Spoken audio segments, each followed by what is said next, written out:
Like any sports fan, I love the great plays, the ones you run over and over again in your mind. Like Willie Mays catching the '54 series, his back to the plate, whirls around in one motion and makes a perfect throw. But not all my favorite sports highlights have a whole lot to do with perfection. For example, July 4th, 1976, 200th anniversary of our country. I was playing for the Phillies and I really wanted to do something memorable.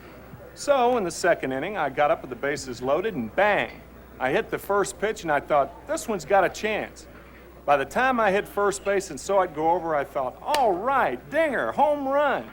Wrong. When I turned around, there was my teammate, Gary Maddox. He had tagged up at first base. I'd run right past him. And when you run past a runner, of course, you're out. I looked up at the second base umpire, Ed Vargo, and said, I didn't pass him. He lapped me. Well, that was memorable, all right. But it really wasn't quite what I had in mind. And that's what this show's all about.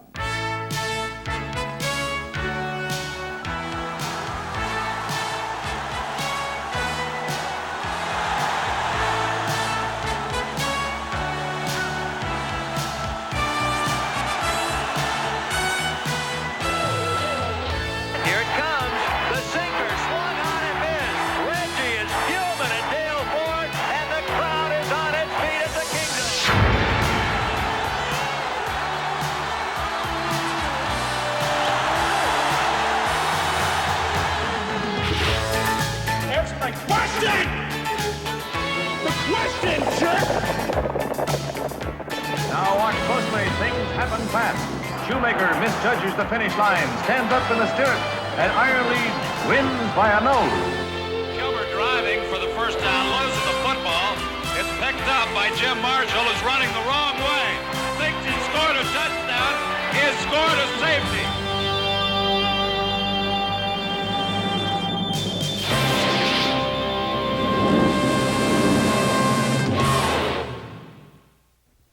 In the pursuit of excellence, athletes sometimes do strange things.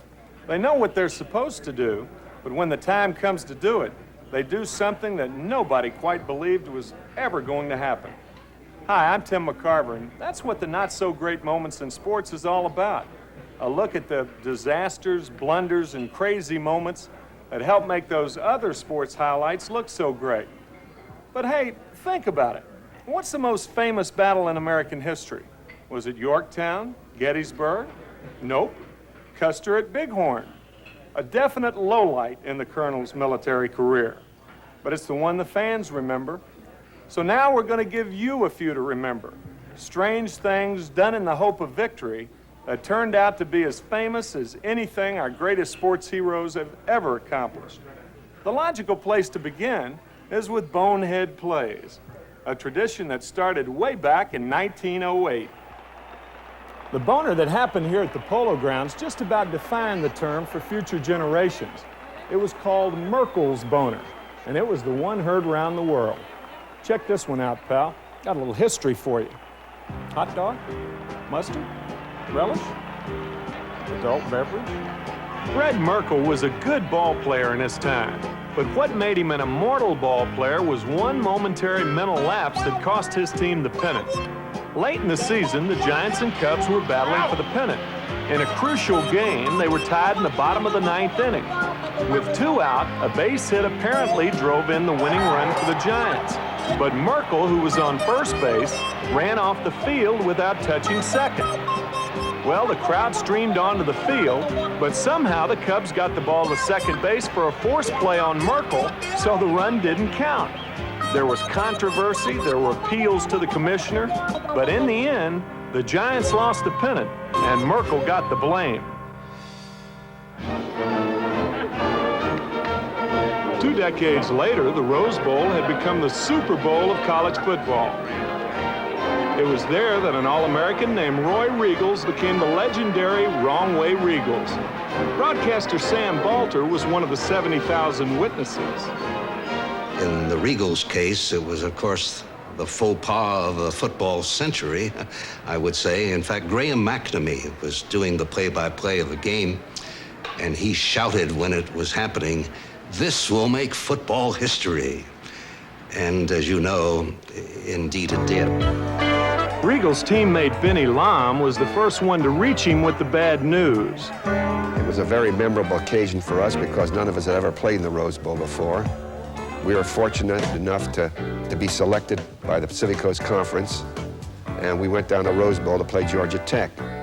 I was playing on the left-hand side, and Georgia Tech had the ball. It was around I'd say around the 25-yard line approximately.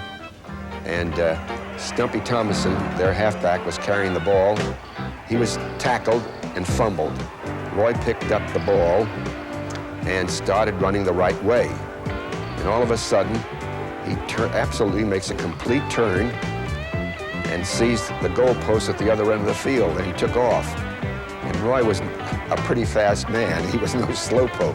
As soon as I saw him coming the wrong way, I noticed it, and I started after him, yelling at him, "Roy, stop, you're running the wrong way." I finally got to him about the 2 or 3 yard line. I took his arm and turned him. See? And with that, I think all the Georgia Tech men hit him. As a result, we had the ball on the 2 yard line. Roy was dejected. I think that we had to call timeout, and he felt terrible.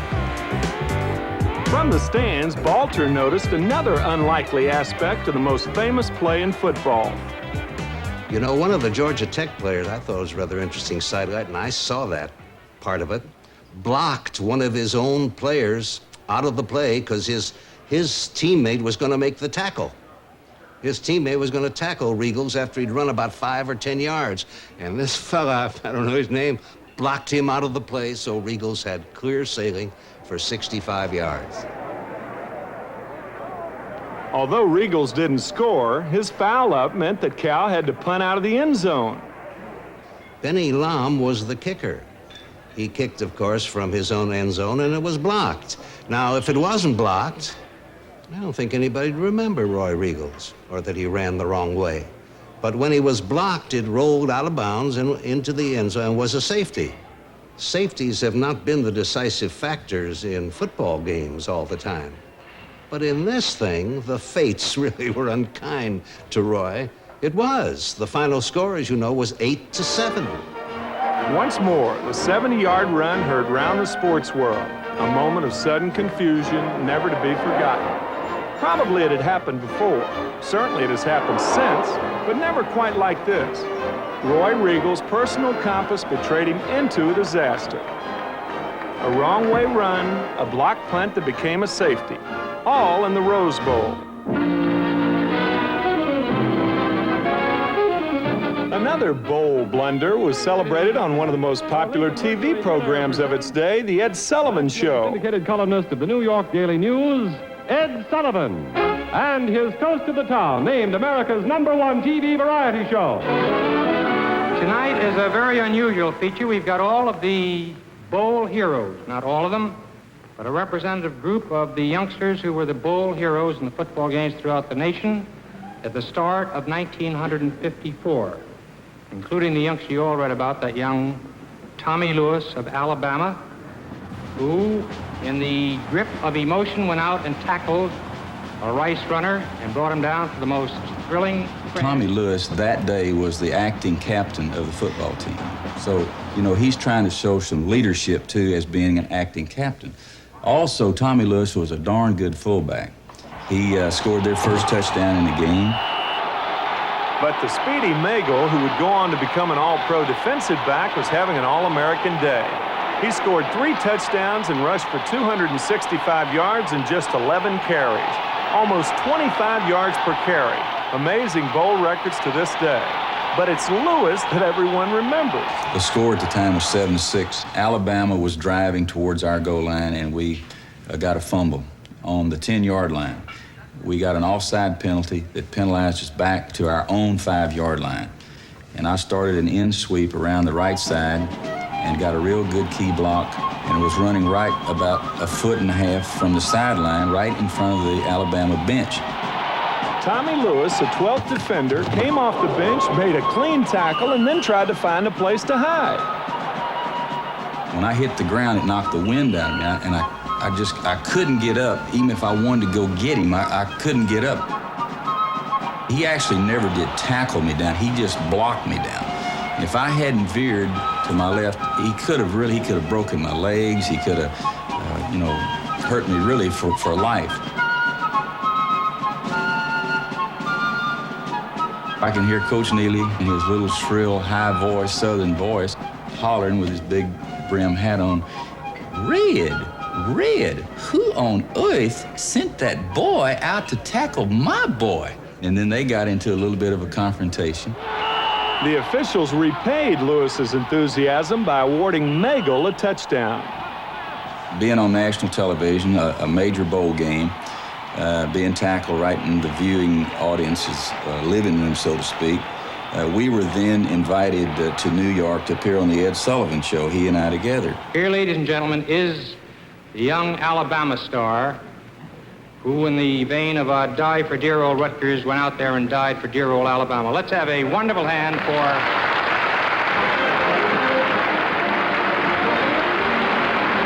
Tommy, I'd like to ask you just what was in your mind when you saw him coming along the sideline near the bench? Well, Ed, I was just so full of Alabama. I just couldn't let him get... I don't think he really realized it at the time that he was conducting his whole interview for the sake of Tommy Lewis to find out what made him do the off-the-bench tackle. But then he realized the next week, when he got all the letters of complaint, that they had made a sort of a hero out of the guy that should have been the GOAT in the game. After the game was over, Lewis came across the field, still crying. He said, I don't know what on earth made me do that. He said, I'm so very sorry about it. And he went on apologizing, and he said, I read all these Jesse James stories about Texas, and if they don't lynch me on the goalpost, he said, I'll be forever grateful when I get back to Alabama. And I just laughed, and I said, Tommy, don't worry about it. I said, the game is over, and forget it.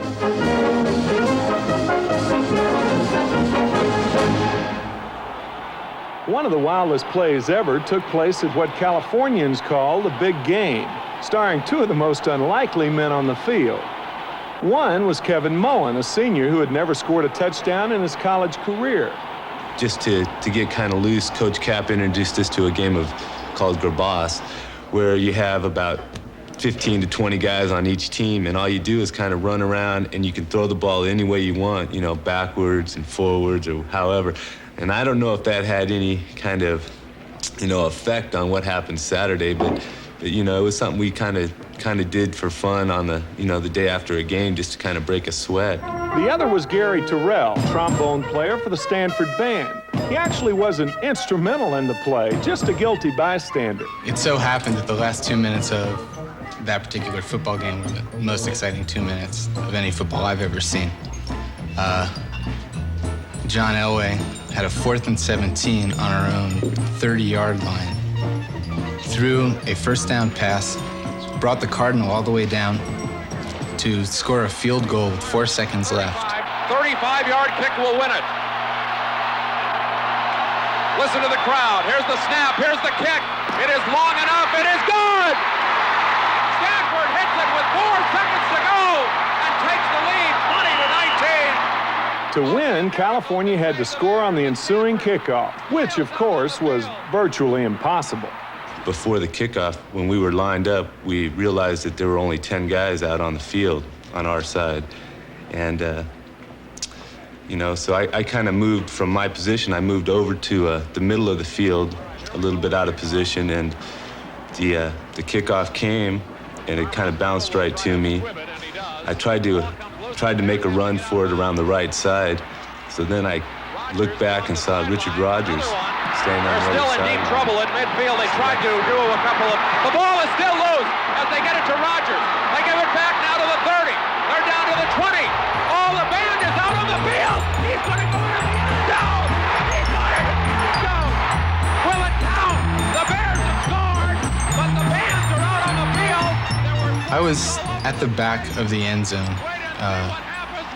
I had no idea what was going on the field. It was incredibly loud at the Stanford side of the stadium.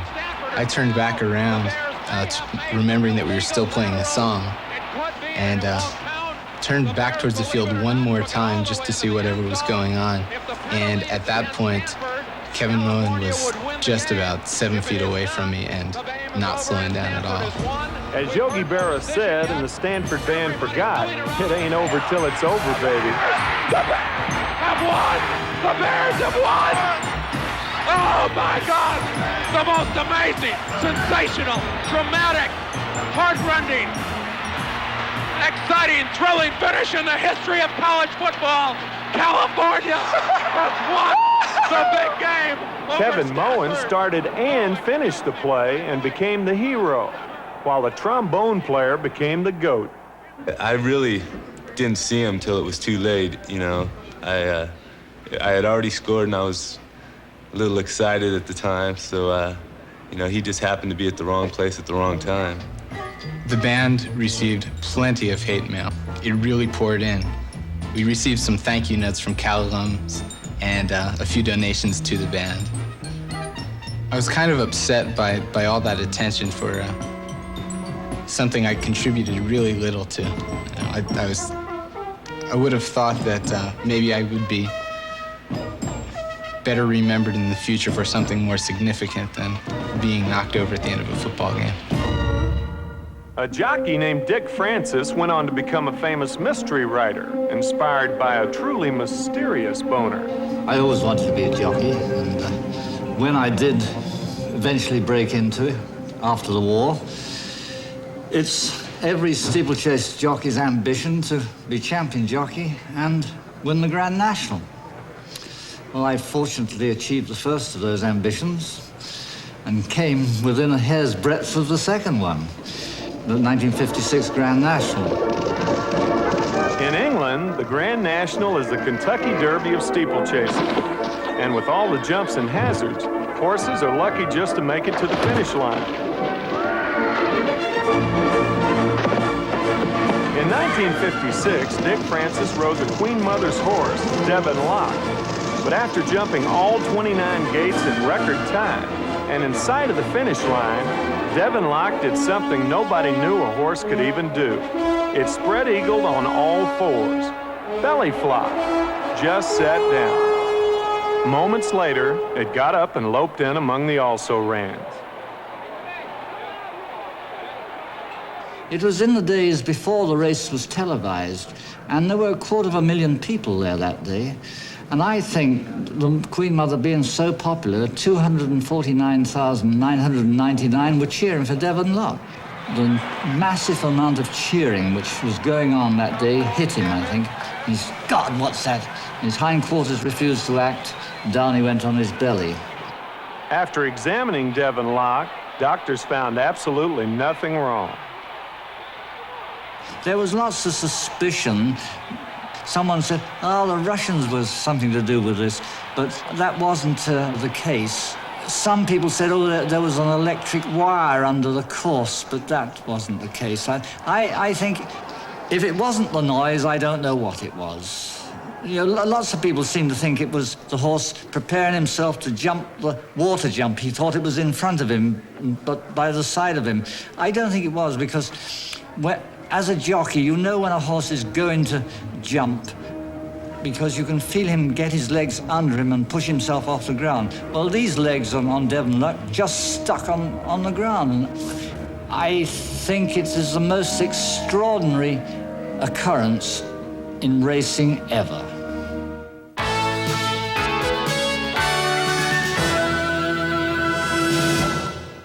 In the good old days, our presidents confined their sports activities to throwing out the first ball of the baseball season.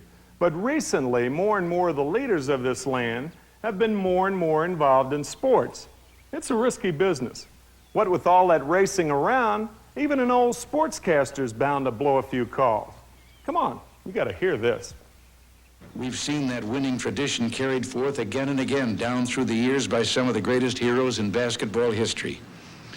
Cozy, Sharman, Ramsey, Russell, Sam and Casey, Jones, Heinz Schoen, Havlicek, Covens, and White. I may have mispronounced some of those names in there. I hope not. President Eisenhower, a symbol of the golf boom in the 50s and a pal of Arnold Palmer, had problems when efforts were made to evict squirrels from the White House grounds. They were interfering with his concentration on the putting green, and squirrely protesters protested their banishment. I strenuously protest this undertaking. I urge the President to cease and desist before he does permanent and irreparable damage to an American tradition. It seems likely under this program of banishment that many squirrel families are being torn apart, mothers and fathers separated from their offspring, brothers and sisters deported to unfamiliar surroundings in widely separated areas. Naturally, the squirrels won. Let's go. Like President Eisenhower, President Ford was a college football player before he took up golf. Unlike Ike, however, Ford played golf like he played football. Why, he was a threat to hit anything except the fairway. On this occasion, a young spectator was his victim. Vice President Agnew was a two-way threat. He once beamed his playing partner, Doug Sanders, the pro. That discouraged Agnew, but unfortunately it didn't discourage him enough to give up the game. He had 3 spectators the next year. He did try tennis and promptly served one to his playing partner's noggin, who bravely went on, but with protection. This may explain why President Nixon never turned his back on Agnew. Vice President Bush, once a first baseman at Yale, tried to prove he was one of the common people at a bowling alley and wound up in the gutter. He proved beyond any doubt that preppies can't bowl. President Nixon had a bowling lane in the White House basement, but it left office with him. When Pete Rose hit in 44 straight games, President Reagan phoned in his personal congratulations. But did anyone remember to call Yale or Harvard in 1923 after they played a football game with 54 punts? You got it, 54 punts.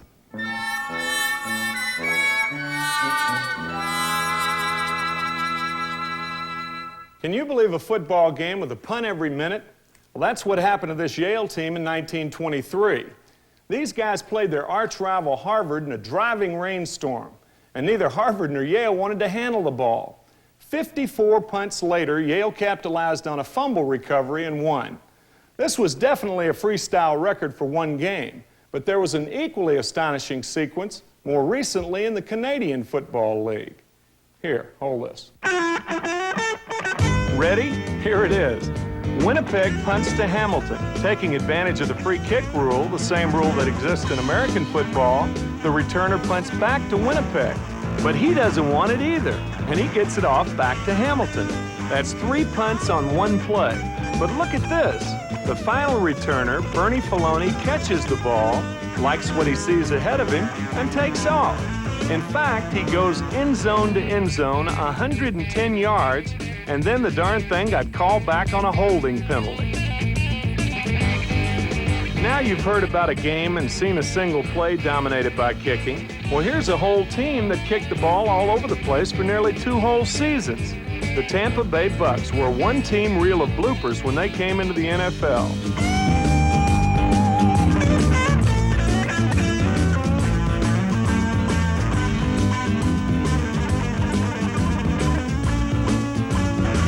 They lost their first 26 games and turned free-spirited coach John McKay into an old man before his time. A racehorse without a kick isn't much of a racehorse. The Pacers' Super Chris lost 93 races in a row. Then, to show he wasn't kidding, he was beaten twice in exhibition sprints by a man, Beasley Reese, an NFL defensive back. Finally, a record for records in futility. In 1925, this Kensal High School girls basketball team and their opponent, Pingree High, were still scoreless after regulation play and 7 overtimes. A coin was flipped to determine the winner, Kensal over Pingree, 0-0. All those records, for whatever they're worth, were honestly earned. I mean, nobody tries to lose 26 in a row, but every so often teams and athletes, in their zeal to win one for the Gipper, experience a unique kind of memory lapse, a kind of temporary amnesia during which they can't quite tell right from wrong. It can result in stealing signals with binoculars, pitching a baseball loaded with unusual substances, or sending a midget up to bat in the major leagues. Master showman Bill Veeck signed 3'7" Eddie Goodell as a pinch hitter for his sad sack St. Louis Browns. Goodell walked, of course, giving the opposing Tigers and everyone else in baseball a good laugh. But not every sports trickster is as funny as Bill Veeck. Just ask the Miami Dolphins. This one may be the ultimate in home field gamesmanship. The Patriots were tied with the Dolphins on a snow-covered field in Foxborough a couple of years back. With a nod from the Patriots, a prison inmate who was working with the maintenance crew on a work-release program went into action. He drove out on a snow sweeper and proceeded to clear a spot for a field goal attempt. Before the Dolphins realized what was happening, the winning kick sailed through the uprights.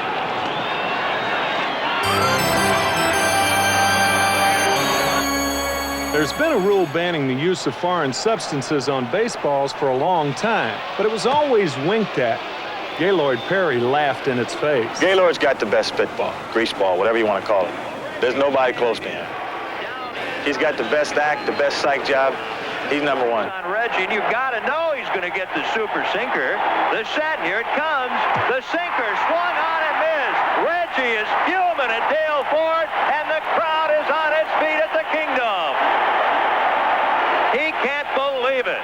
Reggie's been ejected. Perry was the first pitcher to reveal his methods before he retired.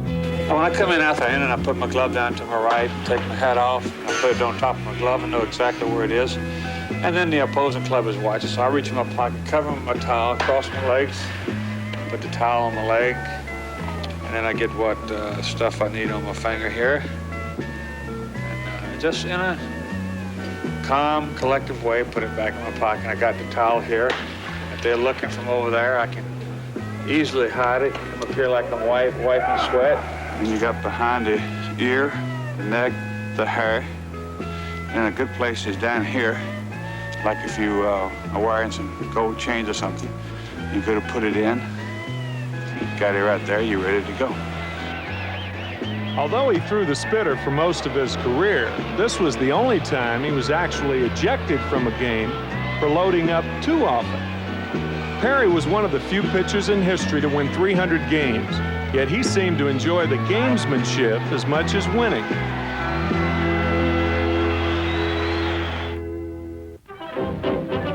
Two jockeys, Don Meade and Herb Fisher, fought so bitterly at the 1933 Kentucky Derby that they didn't speak until 32 years later, and ever since the race has been called the Dirty Derby. Meade, who already had a reputation for being ornery, drove the long-shot broker's tip from far back to a stretch duel with head play, ridden by Fisher.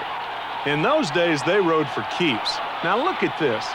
Fisher tried to crowd Meade into the rail. Meade grabbed Fisher's saddlecloth, trying to dislodge him. Fisher began to flail at Meade with his left arm. All this while they were galloping nearly 40 miles an hour in the Kentucky Derby. Broker's tip won by a nose, and as they passed the finish line, Fisher gave Meade one more whack. All I've got to say is I'm very glad to win the race, and I'm happy to sport in America today, and I'm sure Broker's tip was the best horse. Listen to him. He sounds so innocent, doesn't he? The Boston Marathon is the most famous foot race in the world. Who would think you could get away with any funny business here?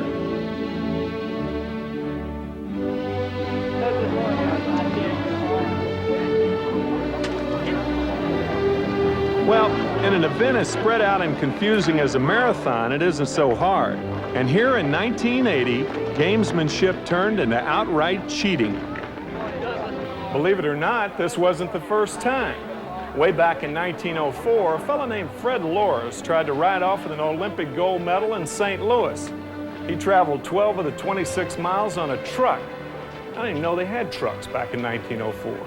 Anyway, his ruse wasn't discovered until he was actually on the victory stand. Which brings us to Rosy Ruiz's ruses.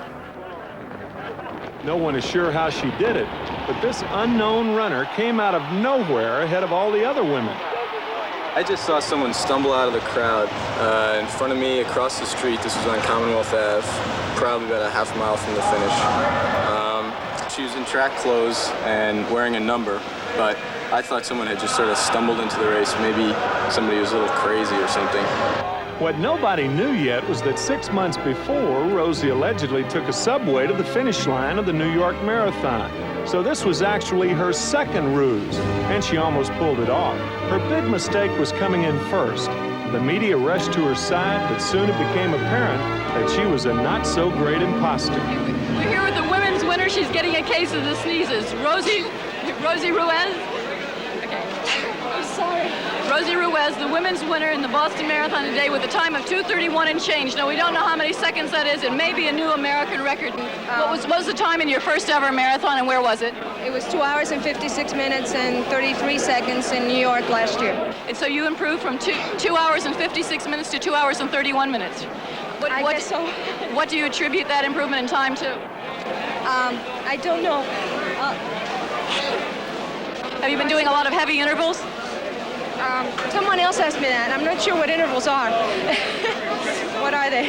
Well, intervals are track workouts that are designed to make your speed improve dramatically. And if you went from a 2:56 to a 2:31, one would normally expect that you do a lot of speed work. Is someone coaching you or advising you? No, I advise myself. Well, it was a fantastic performance, Rosy. Congratulations. Rosy Ruiz, the mystery woman winner. We missed her at all our checkpoints. She came through the finish in a fantastic 2:31. We have to confirm that time at this point, but she was way ahead of a world-class field here today in the Boston Marathon. Thank you, Rosy. Thank you. In the end, she was disqualified from both races and is now merely a bizarre footnote in marathon history.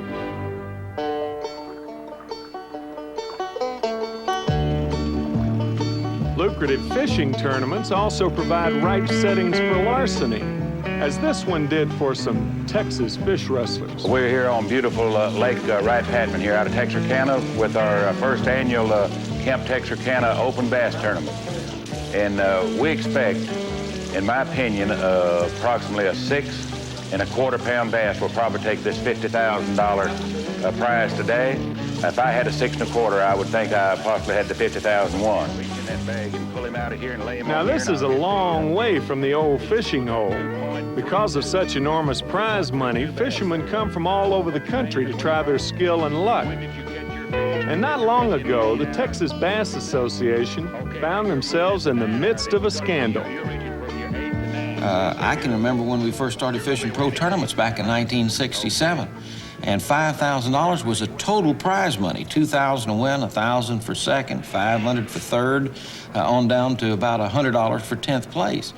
Like in any other sport, once you get the dollars big enough, you're going to have some guys that's going to try to figure a way to beat the system, if you know what I mean, huh? Okay, we have got a big fish here today. Bring him on up here to the scales, and we will. We're fishing along there, and it is tough. I'm telling you, it's tough to get a bite, much less catch a big fish, you know.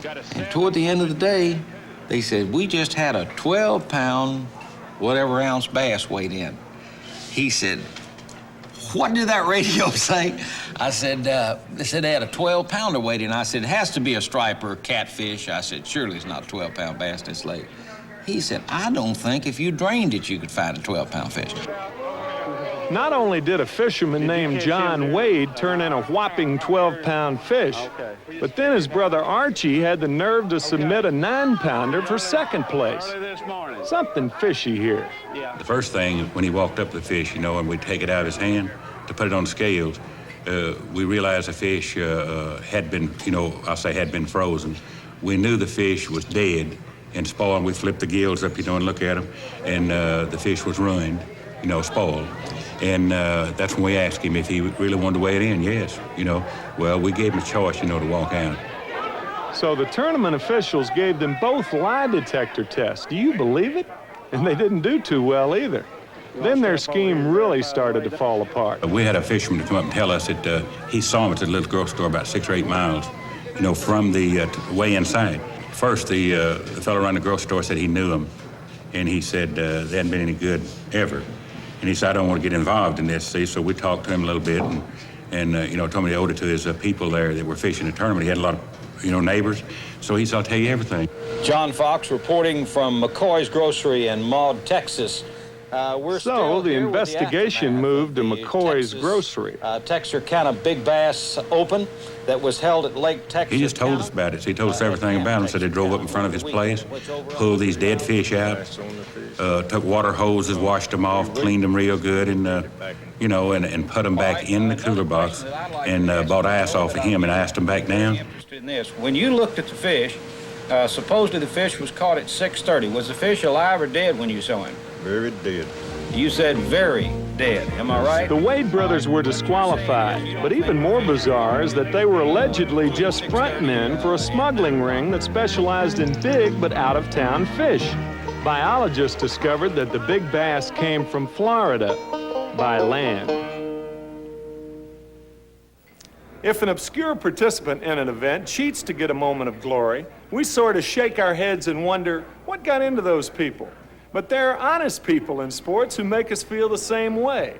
Athletes, coaches, and managers who get out there in front of thousands or even millions of fans and do things most people wouldn't do alone in their cars. Scenes like this have made Bobby Knight of Indiana, perhaps the best coach in basketball, a controversial bad boy.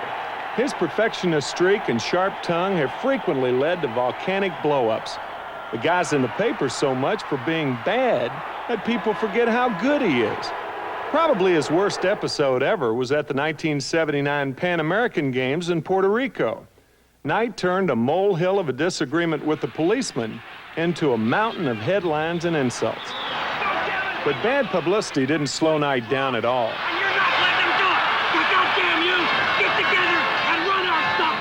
It just made him want to win more, which he did, if only to show the press a thing or two. Back in the U.S., he just kept on storming around and giving the press a hard time, which is one of his specialties. I think that the oxygen content here is not nearly what it is in Bloomington. And I think when you have a low oxygen content, the ball travels faster. And I just think the ball was going too fast for us in the first half. And I thought we adjusted well to the sparse oxygen in the second half. The noise doesn't affect your team? It's noisy wherever you play, isn't it? If noise affects your team, then you ought to be having prayer competition. You disappointed with your club so far? Why should I be? You're not then. Well, you tell me why I should be. I don't really understand the question. Well, I mean, you're accustomed to leading this conference. Well, I think we're just one game out of it. The last time I checked it, we don't play with Whitman forever and guys forever. You're getting strong. Start over. That's idiotic question to ask. Let's just back it up and start again. Okay. And that way you're not in a bind and neither am I. Just wind it back and let's start it from the beginning, okay? There's a very thin line in this conference between success and failure. It's much too early for anyone, Judd Heathcote, Bobby Knight, or anyone to draw conclusions, isn't it? Well, that's really good. You've come back from the interview we just scrapped a moment ago. That's excellent. You like that a little better? That's excellent. Yeah, that's really good. But Bobby Knight is not the only one who expects perfection in himself and everyone else. You cannot be serious. That ball was on the line. Short flew up. It was clearly in. How can you possibly call that out? How many you can miss? Now he's walking over. Everyone knows it's in this whole stadium, and you call it out? Explain that to me. But tempestuous John McEnroe is a headline writer's best friend, and he's had his problems abroad, too. The British press loves making up nicknames for him and can't wait to hear what he's going to say next. Which, I thought I was allowed. I think I said, I'm a disgrace or something like that. And I guess he thought I was saying it to him. Trouble is, half the time, they don't know whether to write about his temper, his personal life, or his great tennis. Ask me a question about myself, all right? Talk about the match, if you want to talk about the match, all right? Once at Wimbledon, reporters got so crazy over what to report, they started fighting with each other. None of this had much effect on McEnroe. No mistakes whatsoever. 6 Answer my question!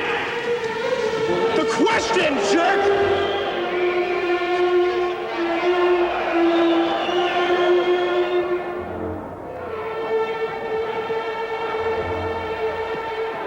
It It's a good thing Mac makes a lot of money because he leads the league in fines. He still hasn't passed Ili Nastasi.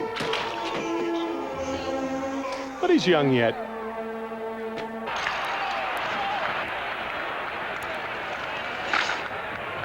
Dave Schultz of the Philadelphia Flyers made a living as a bad boy. That was his principal talent, his job. Almost single-handedly, he turned hockey into a circus. Many times, I get ready for a game by only thinking of who I was going to fight. In his first year as a pro, Schultz spent 382 minutes in the penalty box in one season, a minor league record. And before he left the Flyers, he set the then all-time season high of 472 penalty minutes. And when the bad boy of hockey retired, he had the nerve to write a book against violence. Hit, blow! There it is, all right, far enough. I'll be a goddamn son of a bitch. You made this mistake 15 times this fall. Now you get listened. God damn it, I'm tired of it. You lose us a ball game, and by God, I'll throw you off the squad. He's the guy, you gotta hit him. He was in there. How many thousands of times do you have to be told it? Huh? That's all you need to do? Oh, well, shit. God damn it. Woody Hayes was more than just another rough, tough football coach. He was the renowned rough, tough football coach of mighty Ohio State. That meant the nation's media and the watchful eye of television focused on him constantly. And that was his undoing. When things went badly for Ohio State, which was unusual, Hayes blew like a steam engine. And if you were a cameraman trying to get a close-up, watch out. Before TV, Hayes' antics might have been buried at the bottom of a story on another Ohio State victory. But as he grew older, Hayes had less and less patience with critics and with officials who ruled against him. They were the enemy.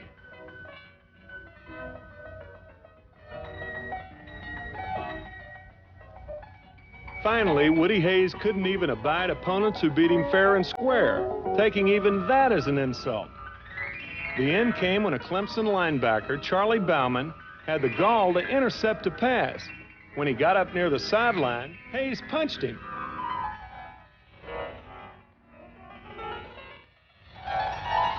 Then he tried to choke one of his own players who was trying to contain him.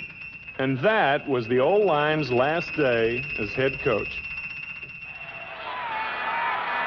Billy Martin was such an intense competitor that his style of managing had its own name, Billy Ball. Don't you be intimidating me. I'm not intimidating you. Don't you be intimidating me. I'm not intimidating you, but I'm going to tell you something. As far as I'm concerned, he went enough. Well, that's good enough for me. Okay. But sometimes get some help on it, too, all right? All right. That's the rule. All right. But like many people who can't stand to lose, Martin took every loss, every close call that went against him as a personal affront.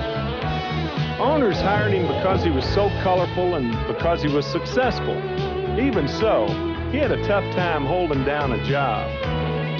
As far as we could figure, he has been in 14 fistfights, including one with his own office furniture. By the way, the office furniture won. His fame as a feisty fighter probably helped him get some of his 7 managing jobs, but it also helped him lose them. Ty Cobb was the original angry superstar bad boy. Think of a Pete Rose competitor with a Bobby Knight fuse, and maybe a Dave Schultz chip on his shoulder. That was Cobb. And in an era when sportsmanship was expected as a matter of course, like good manners at the dinner table. He was an unpleasant man.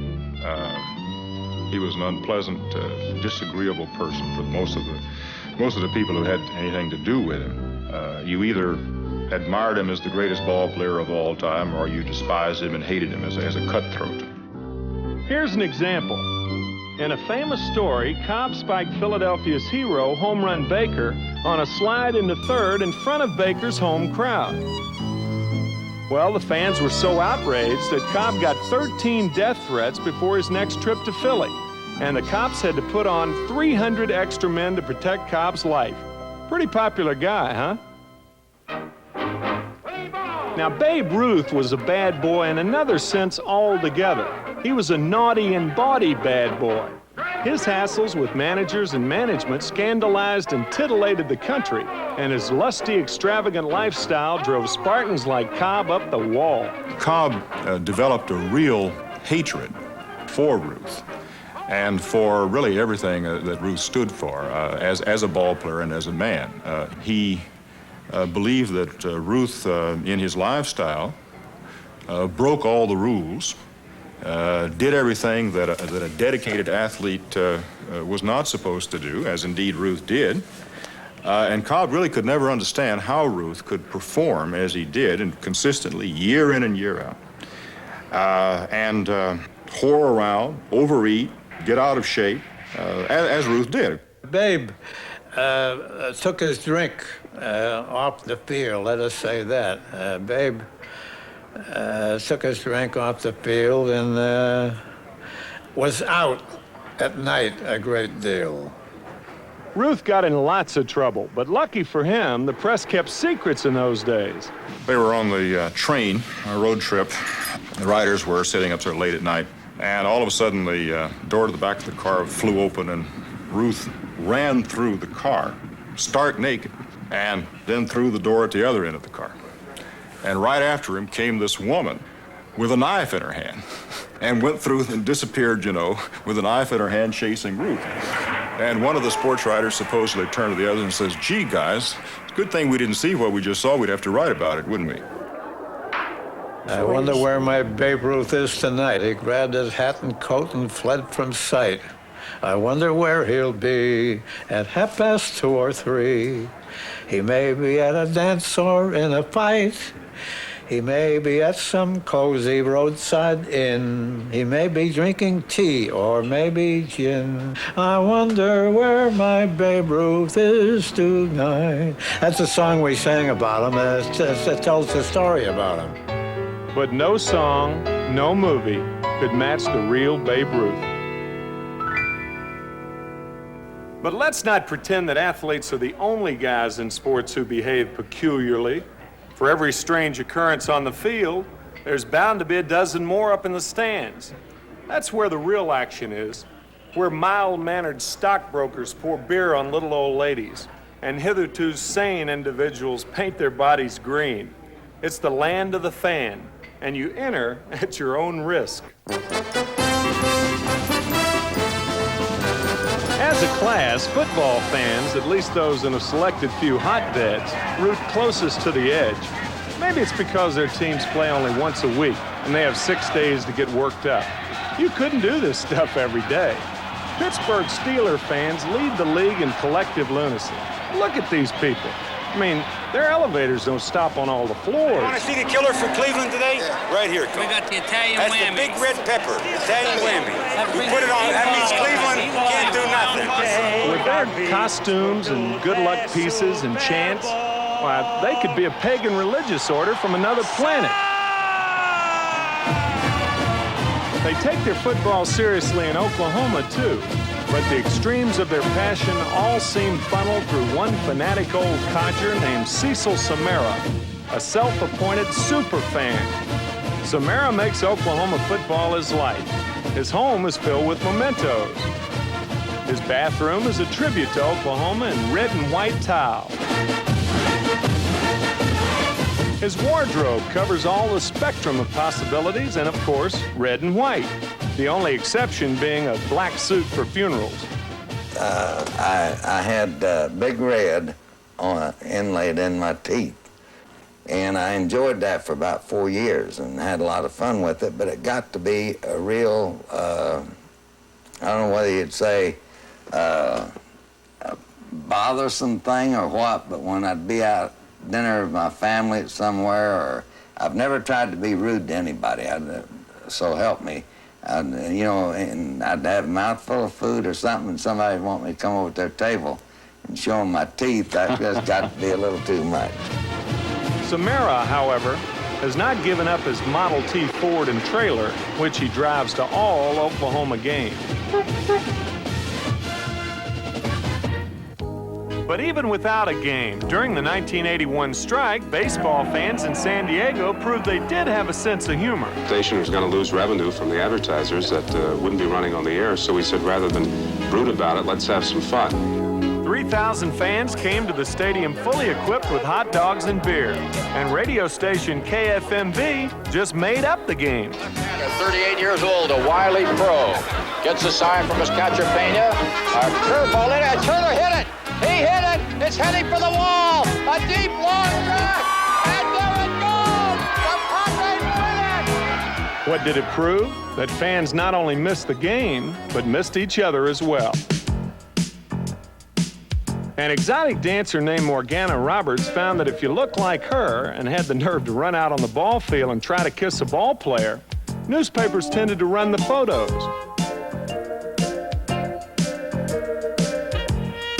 This gave new meaning to the old Sally Rand job description, fan dancer.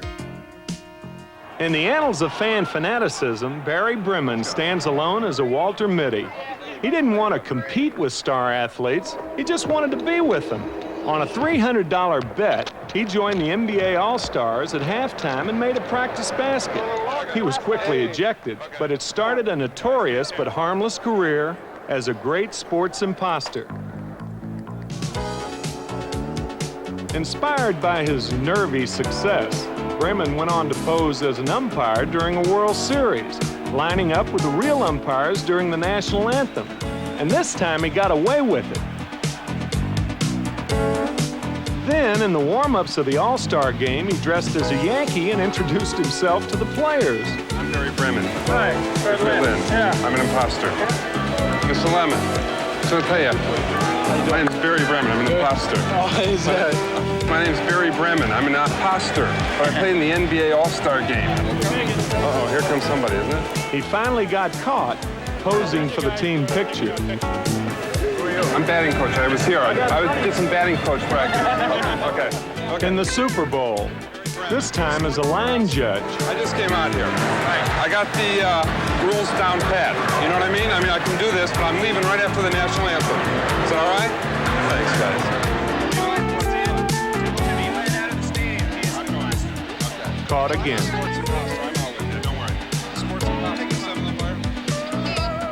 Then, like a compulsive gambler, Bremen carried the joke until it backfired. He tried to pose as a Dallas Cowboy cheerleader.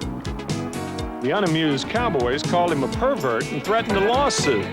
No one ever accused the Cowboys of a sense of humor. Next? Boy, that's a tough one. But I think this time I'm going to be a little more hush-hush. Somehow I think this got out of hand, and I think too many people knew. Well, listen, sports fans, this is your old friend Tim McCarver saying that it's been great fun being here. What's going on here? It's truly a little bit of heaven having this opportunity to be right with you boys. Until next time, this is... Can you believe that guy? Same sweater. Well, just another of those unexpected moments, folks, which fortunately is what we show in this program. But what about the Dempsey-Tunney long count? The pine tar controversy? We'll be showing you those and many more classics in our next show. So until then, for HBO Sports, this is the real Tim McCarver saying... At least I was able to dress up as a man this time. So long for the not-so-great moments in sports.